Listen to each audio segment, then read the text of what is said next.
Hello and welcome back to another episode where we talk to the best, the brightest agents from all over the United States as well as Canada now included. And I'm really excited about this episode. Shannon is someone that I got connected to a couple of years back through Snapchat actually, and I didn't really connect with her there. I didn't really. I was in a totally different industry at the same time, or at that time. But her and I had kind of passed each other in digital social media world here, and a lot of her friends are now my friends, and vice versa. And so it's really cool to be able to kind of bring this thing full circle here now that I'm actually in real estate. And one of our shared connections, Chelsea Pites, actually, when I told her, I'm like, hey, Chelsea, I'm thinking about making a move into real estate. Who should I talk to? Shannon was one of the very first people that she introduced me to. So anyway, super excited to bring Shannon to you today. So if you know someone looking to make a move to Virginia, she is your go-to. So if you're new to this, there's a whole playlist here of people from all over the country that can help you out with everything real estate. I don't do anything with this. You literally just find the person, you click on the video, you go interview them via this video, whether it's a buyer, a seller, an investor in that space. I want to connect great people, and that's what I'm all about. So without further ado, let's get Shannon in here now.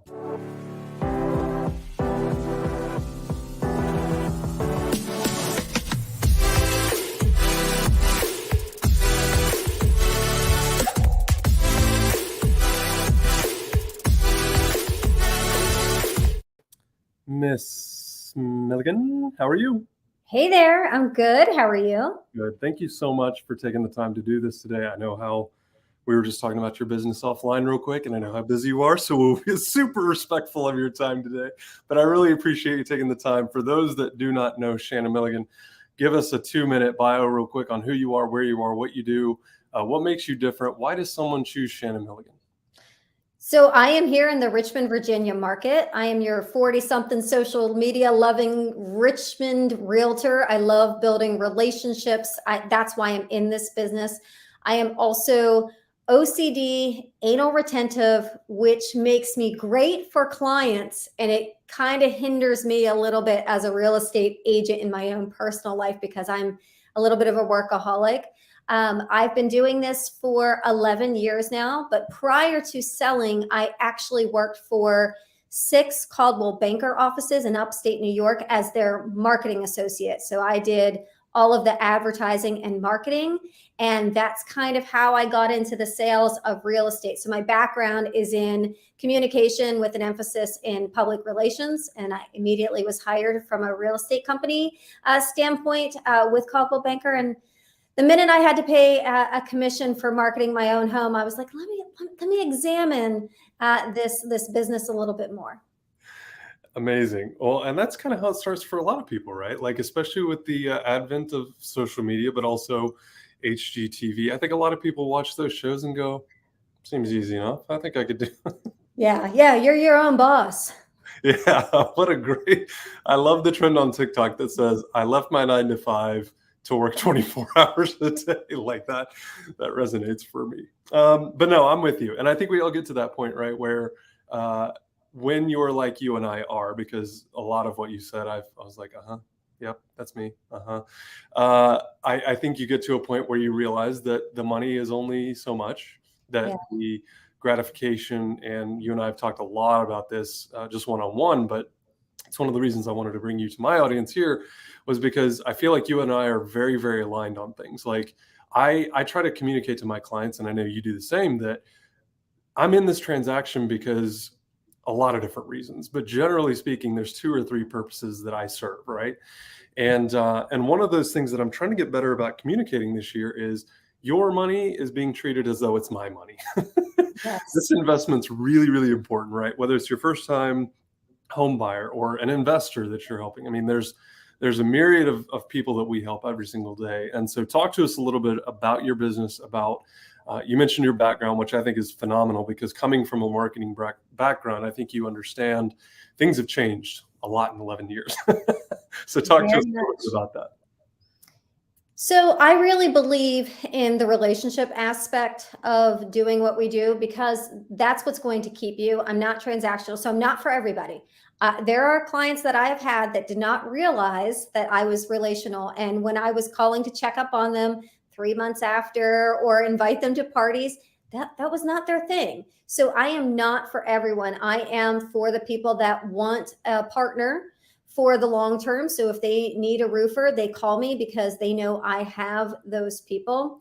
And I love social media in addition to the relationship building, because it's a great way for me to connect with my past clients and my sphere and my potential clients. I love that they can edify who I am. And honestly, I mean, we all stalk people. I can go edify who they are and see if it's somebody that you want to be in relation. And what's interesting about social media is you can only hide who you are for so long, because it's exhausting to be somebody else for too long. So people know exactly what they're getting when they work with me. And the thing about social media that I think why people connect with me on there, because everybody has a different reason for people to connect. I am super honest, y'all. Like I will tell you exactly what I'm thinking in a kind way, but I don't sugarcoat things because it doesn't serve you. And I need to be able to sleep at night. Mama loves her nighttime sleeping. So I need to be able to be super honest with people. And I just love how social media and real estate can marry those things together, and the consumer can really go on there and vet, because I get it. I have hired realtors myself. I hired a realtor for another area in Virginia a couple months ago when we purchased a river house. I didn't do that alone because, one, I don't know that area well. And two, I just wanted to make sure that they knew the contract, because it's a completely different contract. And so I vetted my own realtor as well for that area. And of course, I went to social media and I did the stalking. So I just love how the two kind of marry each other. Yeah. Well, you're so right. And we've got now the perfect opportunity, and whether it's in this platform and putting it out via video or in a blog post or what, however, I think really what's most important, and this is something I think a lot about, because we all talk about the different platforms and how you can go about doing this. And obviously video is a great way to do it, but there are people that are terrified of doing it on video. And so every time I hear someone encourage video, I'm like, yeah, but like, I'm a really good writer. Well, you should be writing. There's no point if you're not going to be good on video, if you're not going to enjoy it. It's just like, you or I going out and cold calling or knocking on doors, trying to get business. Like, that's just not our style. That's not our flow. And we probably wouldn't have a ton of success with it, not to mention not enjoying it. And so if you're going to get up every day and do something, you should probably find something you enjoy. So talk to us a little bit about your social media, though. Obviously, we've been connected now for a couple of years through Snapchat and Instagram and Facebook and everything else, but more recently now in Clubhouse. So I'm curious just to get your overall perspective about social media, because obviously we could talk about this for probably hours on end. But what do you think is the top thing a real estate agent should be doing on social media? They need to get their face out there and seen, and they need to educate. I'm seeing a lot of videos lately that are, I mentioned this in my story yesterday, you might have seen it, that is making fun of the consumer. And that's not what you do. I view it as a place to educate the consumer. So when they come to me, they know a little bit about the process, and they also know I am the expert in Richmond, Virginia real estate, because they have learned from me. And so I think agents need to get on, and they need to use it as an educational tool. Stories is a wonderful place to start, because it disappears over 24 hours. And if you don't like something, you can delete it. I wouldn't. I would let it ride. And I really think Instagram is a great place for people to start. But I don't think people should not go to Facebook either, because for a while there, it was like, oh, you have to do Insta, not Facebook. No. I have a wonderful tribe on Facebook. I still get most of my business that comes from social through Facebook. You have to also realize as an agent the different mediums and what they're used for. Instagram, when I'm doing a story, I'm documenting my day, and then it goes to my Facebook stories, because you can just click that little button. Killing two birds with one stone. I love it. I get more views on my Facebook stories than I do on my Instagram. Mm-hmm. But also on Instagram, the grid is where I feel like I can toot my own horn a little bit, because it's acceptable there while it may not be over on Facebook to be posting things. You have to word things differently, say things differently. But I do think you need to be on the different platforms because you have to meet people where they are. And if you were coming to Richmond and you wanted to vet me, if you were looking for social proof, you're going to go to the medium that you like. And so I think you need to be in a couple different places, but you also should focus on what you enjoy as well. So be a little bit everywhere, but also spend more time on the one that you enjoy. And I will just tell you, I have a love-hate relationship with social media. It is a narcissistic funnel that you can end up in. And there are moments where I'm like, I am sick of myself.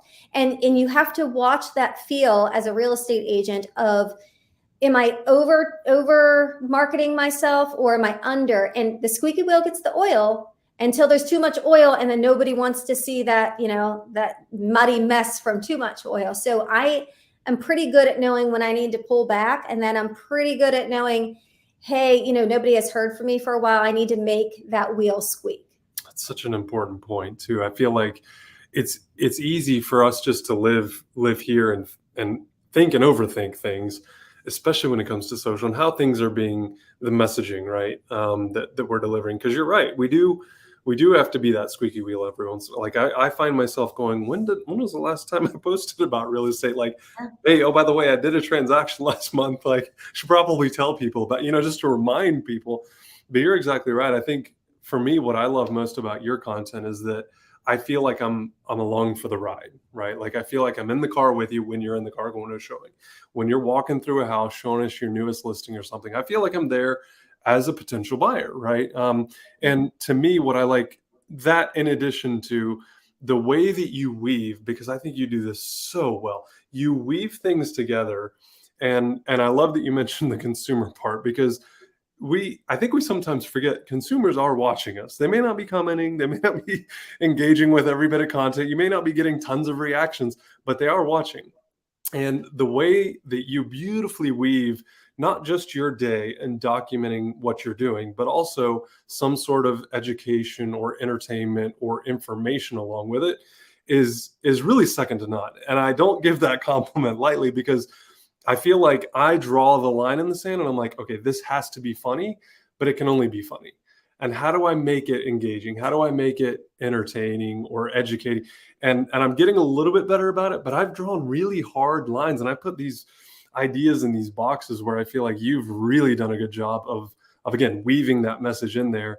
So talk to us a little bit about the idea of consumers watching you on social media. Because to me, I'm with you. Like I've been called out on a couple things and I'm like, that wasn't even about you. No, I talk about my clients in the best way possible. In fact, I mentioned one couple that came to me, I think it was the middle of last year or so. They had already sold their condo and they had to be out within like a month, which, at least here in Atlanta, that was really hard, even in the middle of last year. Like a month was a really, really tight timeline, but we still got it done. I shot a video about it. I posted it. And I went over there to give them their closing gift and bring them dinner and stuff. And she goes, was that about us? I was like, it was actually. Are you okay with that? And she's like, oh, yeah. I just want to make sure it was about us. I was like, yeah, it sure was.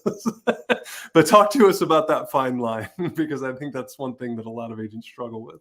Well, first of all, I appreciate the compliment. I love educating, and that's kind of my goal with everything.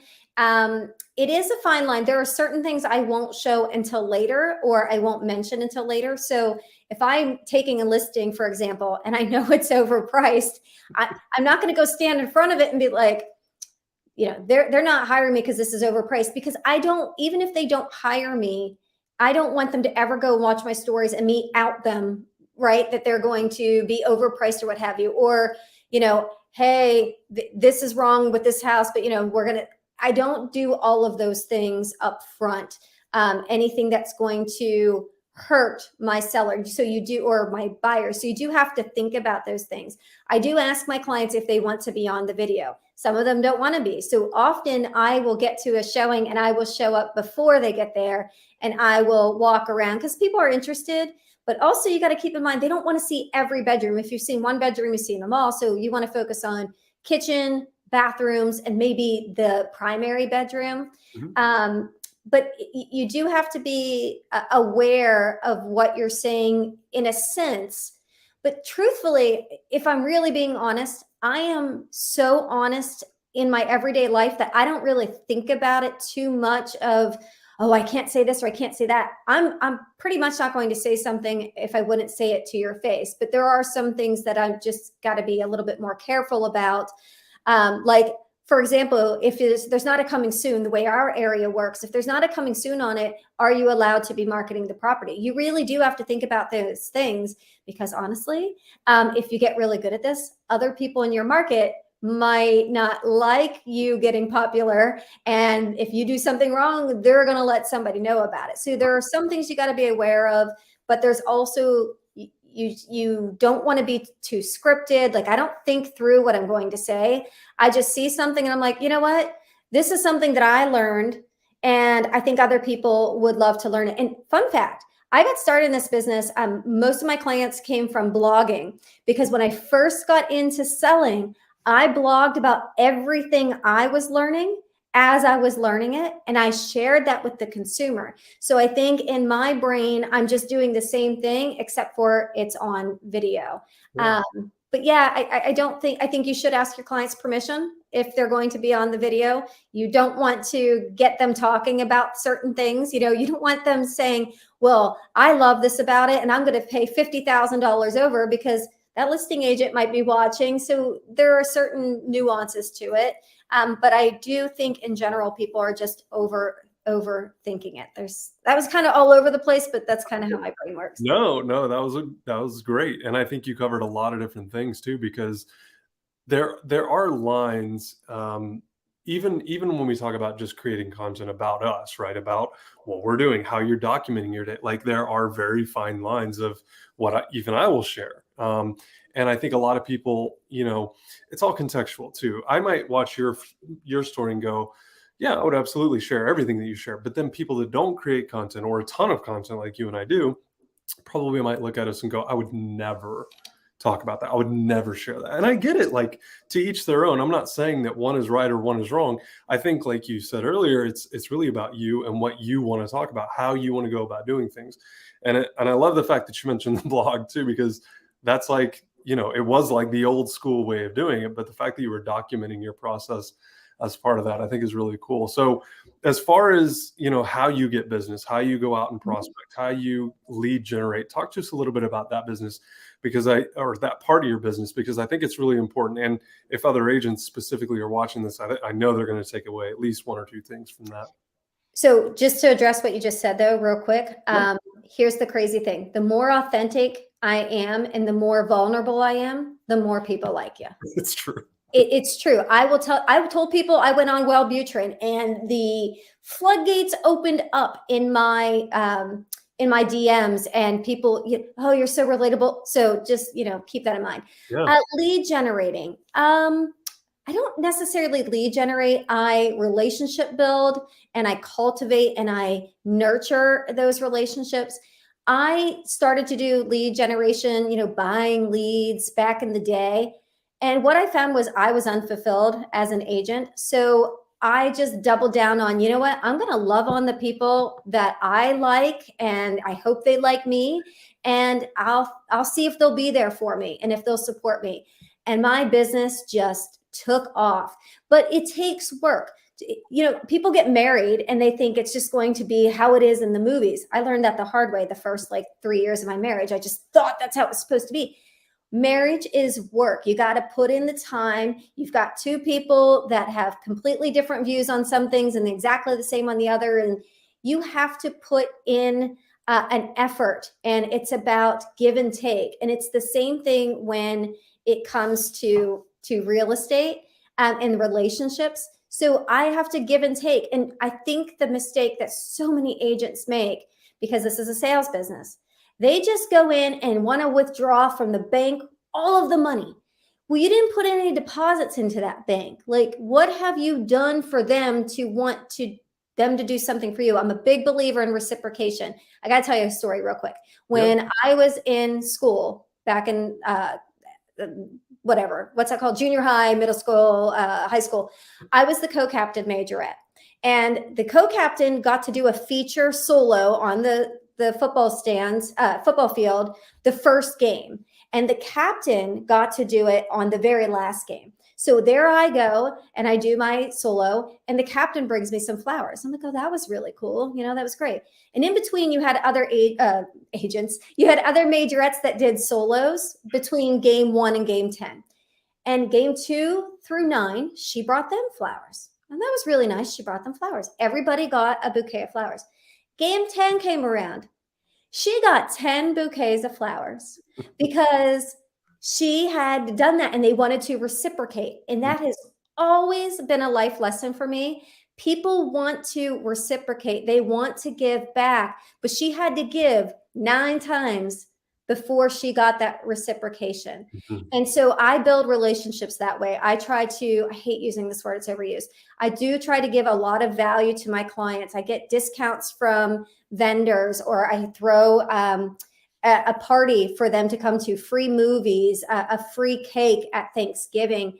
I try to really do those things so that when I need to make a withdrawal and I really need to find a house for somebody, I can call up and be like, hey, Matt, how are you doing? And you do the pleasantries and you're like, hey, this is a business call. I'm really trying to find some inventory. I have a buyer that's looking for this. Can you think about anybody that's selling? No? Okay, great. Well, when you hear of somebody, will you reach out to me? I start getting all of these messages from people. I have now created foot soldiers that want to help me because I've helped them. And that's how I, quote unquote, lead generate. I have been referral only for about 3 or 4 years now. I have not bought a single lead outside of when I was a Dave Ramsey agent. Because that was a different, I'm a Dave Ramsey person. We got out of debt using that. So that was a different kind of lead source. But I'm 100% referral only. Yeah, which I absolutely love, as you know, and this is why you and I get along so well, I think, is because it's not just about the relationships, right? It's about how you make the people feel. And I love your story, by the way, because I think I was telling Amanda Dahl this yesterday that, and this is an easy analogy for us as real estate agents, but if you're building a brick house, when you look at the brick house when it's done, you see all these individual bricks, right? That it took for a mason to lay down, to level, to correct. I mean, and if one is just slightly askew, the whole house looks like crap now, right? Mm-hmm. Which for us as agents, definitely that works. But for everyone else, literally every relationship, every connection, every little brick that you put in place is ultimately going to be the final product of something. So every time I think about a networking event or a connection or a lunch or a coffee or whatever, I like you, I try to add value first so that I know when I make that call, they pick up the phone. And now, like, especially when we're talking about vendors and contractors and, people that not just depend on us for their business, and a lot of their business comes from real estate agents, building out a list that now I have a piece of value that I can give my clients. We never know when they're thinking about renovating their kitchen or painting the outside of I mean, we just never know. We get the call every once in a while, but when you can send that out, when you can provide it, and then they go back and they refer to it or they save that document, that's something I've been really focused on the course of this year so far, is just, like you said, providing connections for people, because that stuff is really, really underrated. So I appreciate you mentioning that. Now I'm going to be thinking all about my high school band days as a result of that. Sorry, I was a dork, Hey, look, no one's a bigger dork than this drum major his senior year. So. Oh, wow. Yeah. Very cool. Will you please do a reel on that? I want to see it. Absolutely. Awesome. Well, so I really appreciate your time. I think that's really good insight. And I love the whole building thing, because like you said, the deposits, the bank that gets, withdrawn way too often and way too soon. How do you, outside of building these connections, outside of, constantly being in front of these people, what's your 1 or 2 tips to get to a full-on referral business? Like, is there anything else that you can point to say, yeah, not only have I made these deposits, but here's a particular type of value that I've added to anyone in your database? So I have my Raving Fan program, and I have systemized loving on people throughout the transaction process and before and after.